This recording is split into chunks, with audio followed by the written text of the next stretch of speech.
Welcome to Two Girls Talk Transits with our hosts. Hi, I'm Maddie Del Rey. I'm a professional practicing astrologer with a focus more on Hellenistic traditional astrology and with an intense love and desire for predictive transiting astrology. And I'm Kaylee Smith. I'm a healing coach and art therapy grad student with a slight obsession with reading the stars. I combine astrology, spirituality, and traditional psychology to help people live with intention. Without further ado, we welcome you to Two Girls Talk Transits, where we talk about all the upcoming astrological transits and what you can do to keep yourself sane and absolutely aligned.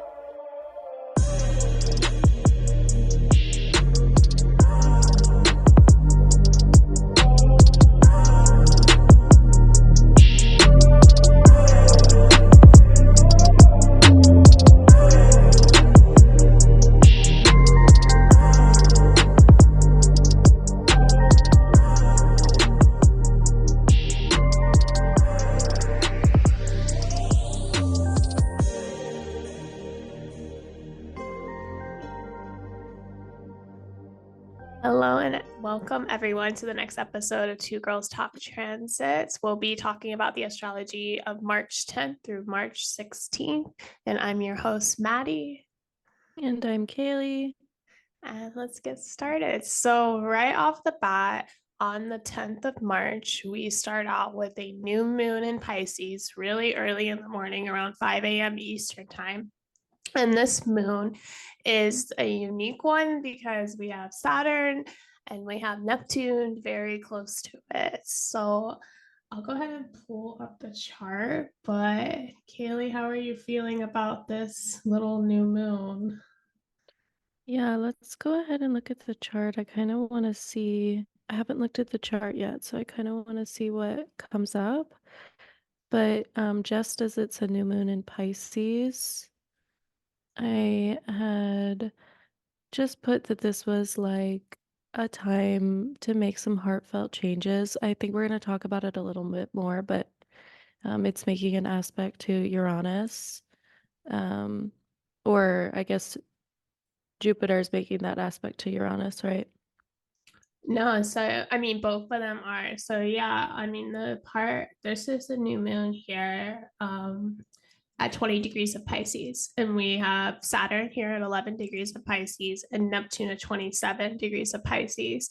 The other planets don't make an aspect to this new moon. So Mars and Venus are in Aquarius are not seen by this new moon using Hellenistic major aspects, as well as Mercury's in Aries not seen by this new moon. But Jupiter ruling this new moon is making a sextile, and Uranus is in a very close sextile to this new moon as well over in Taurus. So, just it being kind of siloed off from the rest of the activity, it feels like it being a new moon, which involves the sun and the moon, right? It Mm-hmm. feels like we're having like a mental shift looking forward, looking to the Jupiter Uranus conjunction that's going to happen in April and what we're creating that's new, that's building to that big moment of change in a way. That makes sense. Yeah, that absolutely makes sense. I feel like in the sign of Pisces, I mean, you can kind of share what you feel, but I feel like it's really important here. Any kind of changes that you are welcoming in, that you are very vulnerable with yourself about what you would truly like to create. Um, because I think that it's just really important that you're moving in alignment with like your heartfelt desires as like opposed to maybe moving in with like 100% logic. Like Pisces likes more of that like intuitive heartfelt movement more so than like adhering to all the rules and following the like designated path. You know what I mean? Yeah, exactly. And like for me, like Pisces is that water sign of emotion. So your whole point of it being like heartfelt, like yes, like you have to be emotionally fueled by this change. Like it has to be something that is bringing you excitement and like growth and like feels right. If it just feels like you're just doing the same day to day, that's not going to get you anywhere. And this other point to this new moon, I think is interesting is that it really speaks to this long-term dynamic we're going to have with Saturn and Neptune. So Saturn is now the closest that it's been to Neptune since Saturn entered into Pisces. And then not more into the next 2 years, Saturn and Neptune are going to be traveling really close together. And this new moon is situated perfectly between those two planets. So there's this element of the spirituality and connecting and feeling whole and the oneness, and also a little bit of the delusion. But then Saturn's right there, like, how long term? How do you want to start structuring those things that are hard to describe or hard to have form in your life, right? Yeah, it's like creating the vision board, but also creating the goals that come along with it. Like it's Mm-hmm. like not just creating the picture, but what goals are you going to tie, how are you actually going to achieve that with, that closest to Saturn? Right. Yeah. It's really about getting more serious about your dreams. I think is a kind of ultimate goal with this new moon is like clearly what do you want to create for these big changes that are going to happen in April? What do you believe that is possible? And then what are the practical steps to make it happen? Yeah, yeah, absolutely. I think back like in the beginning of my like spiritual journey, I got really into manifesting. Mm. Uh, because when I was a kid, I think I still have this idea, but I think that I manifested my parents moving. So I like used to go to bed at night and I was like, please, God, can we just move? And I would like visualize like living in this new town. And eventually we did move when I was in the middle of high school. But throughout like over the next couple years, I was like, oh, maybe I'll play along with manifestation and like see what comes about. And along the line, I had eventually learned like just like open-ended visualization with no goals attached to it doesn't often work that well. You Yeah. actually have to like take some sort of action. There were a couple times where I got lucky and just manifested things just by visualizing, but typically I think there is like that action component like you had mentioned and like getting more serious about, the goals that your heartfelt desires. Yeah, achieving those in the Mhm. future. Yeah, like aligning your emotions with your actions, like making sure they're in the same kind of path and goal. It's so funny you mentioned that. I remember when I was too a kid, I really wanted a dog. I wanted a puppy so bad. And like, I feel like I manifested it. Like, it was all I thought about for a long time. And then I went over to my friend's house who had puppies and she was just giving them for free. And I basically forced my parents to take one home. And so, like, then I was like, I can manifest anything. But, like, same to your point, like, you actually have to align every aspect to your life to that goal if you truly want it.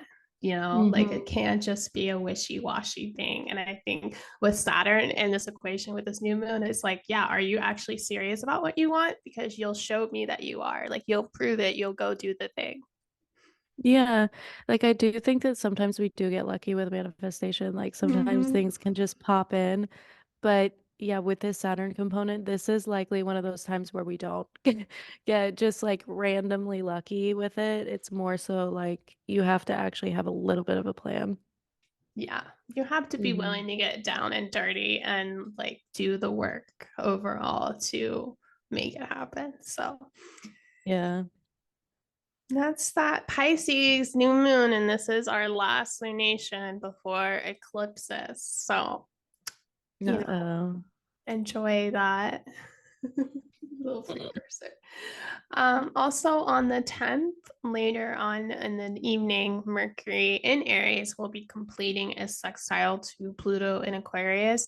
This is a softer aspect being a sextile, but it's kind of coupled with that new moon. And I think in a way, this is going to give you like power to your ideas and your desires and like, okay, I do want to create this. I want to manifest this for this new moon. Now, Mercury in Aries is like giving you the tools you need to be like, okay, what's the step one? Now I can do it. What's the step two? And make it more passionate. That's why I feel like it's so important you have a lot of passion and energy within this lunation because you need that to keep going. Yeah, absolutely. That's interesting that you interpreted Pluto as like wanting more or get garnering more power and passion for this.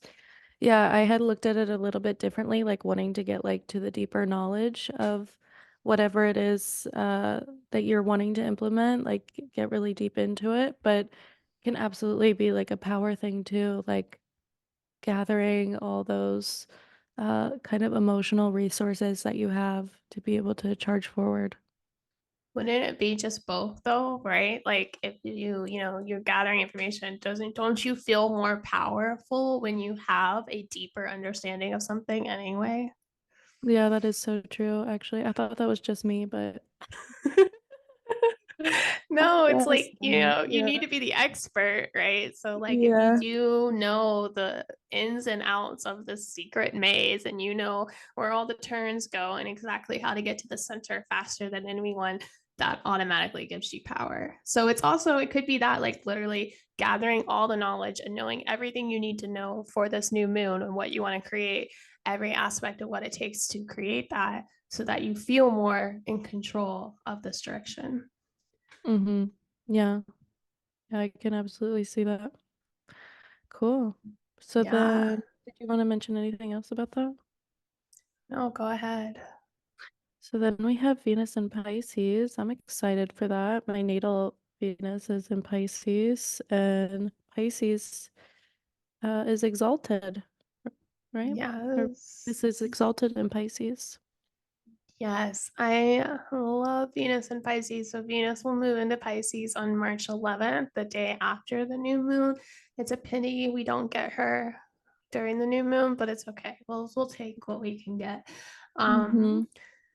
Especially because the first eclipse is a Venus ruled eclipse, and then Venus will be exalted. And the previous Libra eclipse, Venus was fallen in Scorpio. This is going to be such, or detriment in Scorpio. So this is going to Mm-hmm. be such a different vibe. And I'm so grateful for that. I love Venus and Pisces. I love Yeah, it. you do. Yeah. Oh, yeah. I think Venus and Pisces is great. Yeah. So I feel like at this time, maybe feeling really romantic and very creative. What area of your chart is it hitting for you? Eighth house, which has been a really big sore point.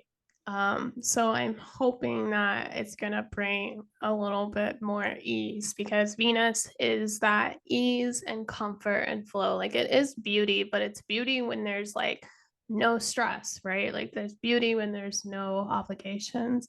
And so I think Venus is gonna in Pisces, wherever that is gonna give you a little bit more support and connection and ease and flow. It is very romantic, can be very creative. It's very much into your feelings.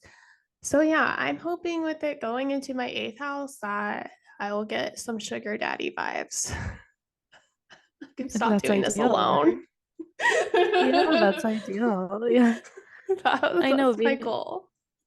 Yeah, Venus in the eighth house should like shower you with presents and gifts, I feel. Yeah, I hope so. I would love somebody to just come in and take away all these problems that I've been dealing with and just like, here, I got you. You can just be supported. Like that is Venus in the eighth house. Oh, yeah. I feel like too the sign of Pisces in the eighth house is like this boundarylessness. So it can kind of be also like, I don't know, whoever you receive from could be like, willing to get to give. That could be Hmm. nice. Yeah. Yeah, but then there might be like, no boundary into that, where that Yeah. ends or where that begins, but it's okay. Yeah. Where is It's hard. Pisces for you? It's in my 11th. So I don't know what will be happening. I don't know. Sometimes I notice 11th house transits, and then sometimes they're kind of, I don't really notice them so much. So we'll see what happens. I mean, since it's uh gonna be aligned with my natal Venus, I assume that it's gonna be somewhat noticeable, but who Oh knows? yeah. I mean, the other way to look at this too is you look at Venus as a planet, right? And so planet Venus entering into Pisces, Venus is going to get a lot of resources in Pisces, right? She's just going to be showered with gifts. So you will also look to the houses that Venus rules to see where you'll have more gift and ease, which would be Taurus, Libra. So I'm hoping those two kind of will filter into that space as well. So hopefully you can get some ease on, like your body health and everything there. No, let's hope so. But with that south node still there, and then we have an eclipse there too, I feel like we can only pray for the best. But hopefully Venus, like you said, sweetens some things up. I know that 11th house can also be like mm, material gains, like based off of your own efforts. So I'm It's hoping I like get a little luck. payday. Traditionally, we Yeah. see like 11th house as like a lucky house, right? Like where you just kind of Mhm. things just kind of fall into place. So maybe. Yeah. It's also the house of like dreams and desires. Yeah.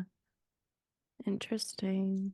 I We'll see. also, Hmm. yeah, go ahead. I also put like social media in the 11th house because obviously, like when the houses were created, we didn't have social media as like a thing. And some people say it's like the third, but I'm going to position myself as the all knowing of third house things. So I'm going to say no. Absolutely. Yeah. um, and but because the third house is like your tight knit community, it's like the Yeah, I people also that wouldn't agree with that. yeah, you Yeah. physically interact with, right?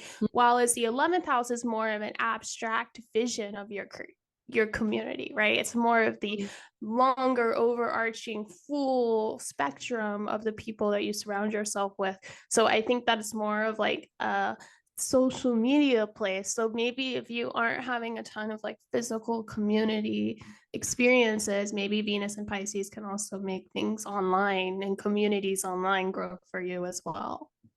I could really see that actually. Yeah. I feel like I've always had this like more so this relationship to people over social media than not to say that I haven't had physical relationships because I obviously have, but there's always been a big part of my life that's had this like social media component to it. Even when I was like in middle school, like Mm, I have a lot of planets in the 11th house, but even when I was in middle school, I was on Facebook or what's that called? MySpace. yeah. Like I was on that thing like all the time. I would stay up like coding, you know? And I would like post something and then I'd like ride the school bus the next day and I'd be like, "Did you see my post?" Like, I'd like make a poem or something. Did you see that? Yeah. What'd you think about it? And it's like nobody cares. I care. Oh my goodness. It's so funny. And then I would get like sometimes you get like so embarrassed about something that you post, like, oh my gosh, no. Can't believe I posted that. Yeah, but anyway, social media is funny. I always thought about it as the 10th house too, because like, your outward public image. I thought it kind of because social media is like, sometimes you get to know like the inner part of a person, but usually it's kind of like your outer It's shell a in a way. projection. Yeah. Yeah. Yeah. So, Yeah. It could definitely be the 10th. I think it's just we just would that would be more of the 10th. Like we do use social media for work. And I think like most people don't. So I think it's just keeping that in mind. And like, true. your 10th and your Mm, 11th are linked because the ruler of your 10th is in the 11th anyway. So it would be using social media for work. yeah. Yeah, absolutely true. Yeah. That's ideal anyways. So, anyways, just I think with everything going on, just really lean into the parts of your life that are easy. That's just the most important thing I think to take from this. Like if there is a part of your life that has more flow and has more ease, especially wherever Pisces is after this new moon, I think you'll find that to be like a place of retreat and healing for you. Yeah, yeah, absolutely. So the rest of the week, we did not have any other aspects. Like it's very quiet, which I hate it when it's like this eerie quiet leading up to eclipses, but that's fine. it's Yeah. but we have some moon aspects that we are going to talk about. So on the 13th, the moon is in Taurus and will be meeting up with Jupiter and Uranus. So this is going to date back to the new moon of what I was talking about with how the new moon is linked with Jupiter and Uranus and Taurus, and that big expansion change that we are going through. I really Mhm. feel like the rest of March and especially April, when that peaks, it's just going to be a lot in that Taurus house of how you're expanding and how you're changing and disrupting. And so, just this moon around this day, these 2 days, like the 13th and I think the 14th or so, you may just get a touch of that, like a little bit of here's a little preview of what you can expect. Mhm. Yeah. What do you feel like with the moon and Taurus? Like, what do you feel like that's kind of speaking to? Like, how are people, because moon is like kind of sets the tone for our emotional world. How do you feel like they're going to experience those short Yeah. days? Mhm. Yeah, I mean, Taurus moon in mundane astrology, Taurus is, that is the place of the moon's exaltation. So it is a very strong kind of place for the moon to be there for, a very strong place of like lunar needs. So Taurus ultimately is a lot to do with the body and the comforts and things of how do we find comfort in our material life. So meaning things that are more practical like money and food and housing, like where is that feeling stable? And I feel like at least in the United States, like those core needs are not stable right now. I think it's very Mhm. clear how like disruptive they've been. And so Mhm. I think it speaks a lot to that. And then for you personally, just maybe what in your life is kind of, it's usually a very solid, stable thing, but it's just experiencing more shock waves and changes. It's interesting that you tied it into like the larger picture because I tend to think of things very like, oh, how's this affecting like the individual person? But I mean, what affects out like the outward world also affects the individual. But it's interesting that you had thought about it like, you know, in terms of the United States, our like the daily cost of living is extremely high. So uh, like our stability and with Jupiter and Uranus there, we might be bringing changes to what that looks like how stability looks for each individual. Like I feel like in the US a lot of people are moving into like multi-generational homes. Mhm. And the landscape of individualism I think is starting to change a little bit. This is just from my perspective. Um, but I think we're starting to rely a little bit more on our community, like in roommate situations or like I said, multi-generational living, different things like this, just so we can have some sort of ease of life. Life Mhm. is really stressful if we're just living individualistically by ourselves, like single person income, trying to make everything work, especially in the US and other places of the world. I actually feel like it's much more achievable, which is interesting because even in places like Europe, where the cost of living is a little bit more balanced, sometimes people still do multi-generational living more Mhm. so than even we do, and we're struggling more, with like meeting the It's daily that needs. cultural thing, right? Isn't that, did you ever study that in business, like the cultural dynamics of each country, like how individualized you are versus how collective just the mindset is, like not just how you act, but the actual mindset of the people. Yeah, I haven't studied it in business, but I just finished a class in counseling. So Oh. we learned like different mindsets and how it relates to counseling. But yeah, individualism versus collectivism is such a huge thing. It's like plays a huge part in how we just interact in the day to day. Like my previous partner was from a collectivist like group or collectivist thinking. Oh my gosh, we would just not understand each other all the time. I would seem like this selfish person because I come from an individualistic culture. It's just so different, you know? Mhm. Yeah, and I think, yeah, and to that whole point, exactly. Like, I feel like, Taurus is the area of life that we just want to have ease and comfort, right? Ruled by Venus and exalted in the moon. That's the place we don't want to be working hard. And Hmm. and and if that place is already under a lot of stress, like we're gonna do whatever it takes, even if it is doing something uncomfortable, like shifting to a more collective mindset and staying in homes or staying with families just because we need that ease in our life. Interesting, because the United States was also born on like what was it? Native Americans lived here for like 20,000 Oh my years God, before, right? and they were extremely collectivist. They still Yeah. are. Yeah. So the United States was this land that, held collectivistic culture for a really long time. And it wasn't until colonization where we began to switch to this individualistic stance. But yeah, we could. I think within the next like projected 20 years, we will shift more towards collectivism. That's my personal opinion, but I'm sure there are people that could argue that.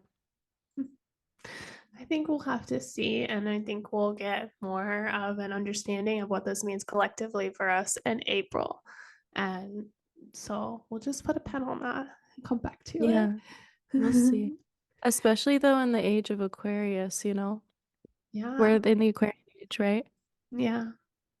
Yeah. So Okay. it's time to be collective people. I feel. Yeah. uh, the last bit of this week is around the 15th. The moon will then move into Gemini, and that will be more uncomfortable because it will come into a square with Pisces and also, like kind of towards the sun. So getting into that first quarter moon. Um, this is always just, you may have some roadblocks. You may come into some limitations or something that is like a little bit frustrating in terms of like your new moon goals and what you were trying to create there. It may also just be a moment of like, you have to make a decision. We always call, like in traditional astrology, the first quarter moons as like a crisis of like decisions and like making a choice, a crisis of your faith. Like, okay, I know I decided I wanted this. Now I'm at the point of this lunation cycle where I have to make a decision about it. It's interesting that you say that. I feel like I'm faced with decisions all the time and I get annoyed by it. I'm like, when am I gonna have to stop? But I guess it's like a critical point to every lunation cycle is decision Yeah, making. it is Yeah. because it's the fine tuning and the like, okay, do I go this direction? Do I go this direction? And finding that balance between those two spaces. And yeah, with Saturn, it's going to be a little, sadder, maybe some bad news, Mhm. or maybe, you have to step back from one second direction that you were on. But it's also like this is the time to get more clear about your goals and what you're doing to make them happen. Yeah, yeah, absolutely. Yeah, Gemini is like inquisitive, you know, Mm-hmm. finding, getting like the details, the finer details, you know, putting things together, just trying to understand a little bit more. But yeah, there will be that bit of tension there. Yeah. So, yeah. Anything else you'd like to add? I feel like overall it's gonna be like I feel like the week will be rather nice, like with that Venus entering Pisces. I feel like that's gonna be like a nice romantic air to everything. Mm-hmm. Um, so yeah, even with our a little bit, we don't really have that many challenging aspects actually, just that on the 15th we have that square, Yeah. but otherwise it's like kind of nice. Yeah, it's What do you not, think? yeah, it's not too bad. Like, I think, just depending on where some of the planets are in your chart, like the new moon can always be a little bit, just because Saturn's close to it, maybe a little bit serious, but relatively speaking, compared to last week, With the Yeah. squares to Uranus, we don't have any of that. So it's going to be a much smoother week. And I say, please just enjoy it because we're coming into eclipse season then. And Yeah, that's not eclipse season. smooth. Yeah, major like energetic shifts or like realizations, like things Mhm. like this. Yeah. Well, So have a great week. Do lots of things that keep you pleasures. And Kaylee, where can people follow you or find out more about your work? yeah, you can follow me at heal.onearth on Instagram. And yeah, that's where I am. Great. And you can follow me on Instagram at maddie.delray, as well as follow us both on TikTok for Two Girls Talk Transits, as well as Instagram, Two Girls Talk Transits. And we'll see you next time. Alrighty, bye. Bye.